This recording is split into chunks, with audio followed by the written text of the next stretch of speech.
Hi friends, முட்டை குழம்பு பார்க்கலாங்க. 4 சின்ன பல்லாரி வெங்காயம், 2 பழுத்த தக்காளி, கொஞ்சம் நேரம் ஊறின முந்திரி பருப்பு, பாதாம் பருப்பு தோல் நீக்கி அரைச்சி வச்சுக்கிறோம். அதுலேயே 1 டேபிள் ஸ்பூன் அளவுக்கு மல்லித்தூள், 1/2 டேபிள் ஸ்பூன் அளவுக்கு ஜீரகத்தூள், கொஞ்சம் மஞ்சள் தூள், கொஞ்சம் பட்டை, கொஞ்சம் ஏலக்காய், கொஞ்சம் கிராம்பு சேர்த்து கருவேப்பிலையும் சேர்த்து நல்லா அரைச்சி வச்சுக்கிறோம். இது ஒரு பக்கம் இருக்கட்டும். நல்லெண்ணெய் சூடேறினதும் பட்டை 1, சோம்பு நிறையா போட்டு பொரிய விடுறோம். அதோட கருவேப்பிலையும் சேர்த்து பொரிய விடுறோம்.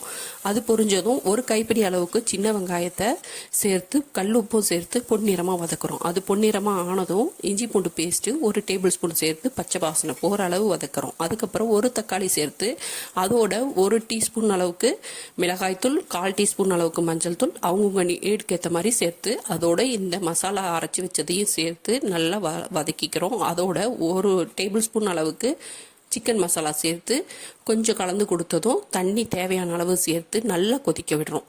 எண்ணெய் பிரிஞ்சு வர சமயத்தில் வேக வச்ச முட்டையை சேர்க்கிறதா இருந்தால் ஃபோர்க்கால எல்லா பக்கமும் குத்தி விடணும். அப்போ ஆணத்தோட எசன்ஸ் முட்டையில் நல்லா இறங்கும்.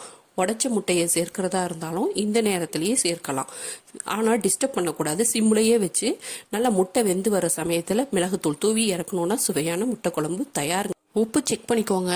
ட்ரை பண்ணுங்க, என்ஜாய் பண்ணுவீங்க.